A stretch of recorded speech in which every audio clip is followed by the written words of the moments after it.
តើអ្នកសាកថ្ម laptop បានត្រឹមត្រូវហើយឬនៅចាសសូមជម្រាបសួរបងប្អូនទាំងអស់គ្នាចាថ្ងៃនេះខាង Beyond Tech Computer សូមផ្ដល់ជូននូវគន្លឹះនៅក្នុងការសាកថ្មកុំព្យូទ័រចាឲ្យបានត្រឹមត្រូវជូនទៅកាន់បងប្អូនទាំងអស់គ្នាព្រោះថាការសាកថ្មបើសិនជាយើងសាកខុសចាបងប្អូននឹងធ្វើឲ្យថ្មកុំព្យូទ័ររបស់យើងនឹងឆាប់ខូចចាហើយតែកាលណាខូចគឺយើងត្រូវចំណាយលុយដើម្បីទិញថែមទៀតហើយចាឬក៏ធ្វើការដោះដូរអញ្ចឹង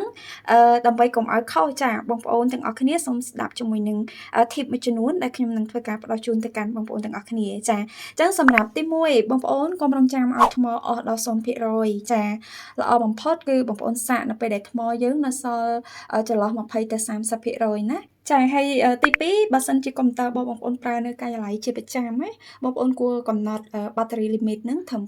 80%ចាហ្នឹងបើសិនជាម៉ាស៊ីនរបស់យើង support ណាបងប្អូនពេលដែលយើងសាកថ្មហ្នឹងគឺយើងកំណត់ថាឲ្យវាចូលត្រឹមតែ80%បានហើយតែបើសិនជាករណីយើងម៉ាស៊ីនរបស់យើងអត់មានកន្លែងsupport ឲ្យយើង set up ទេបងប្អូនចំណាំមើលពេលដែលយើងសាកកុំព្យូទ័រហ្នឹងពេលដែលវាពេញត្រឹម80%គឺយើងដកឆ្នាំងសាកចេញមកចាយើងឈប់សាកបន្តទៀតអញ្ចឹងណាបងប្អូនដើម្បីជួយកាត់បន្ថយការចាស់របស់ថ្មរបស់យើងហ្នឹងចាហើយសម្រាប់ចំណុចទី3គឺបងប្អូនចាកុំប្រើកុំព្យូទ័រហ្នឹងដាក់នៅលើពូកឬក៏នៅលើខ្នើយព្រោះវាធ្វើឲ្យម៉ាស៊ីនរបស់យើងហ្នឹងក្តៅហើយកម្ដៅខ្ពស់វាអាចប៉ះពាល់ទៅដល់ថ្មហើយក៏អាចបង្កឲ្យឆេះ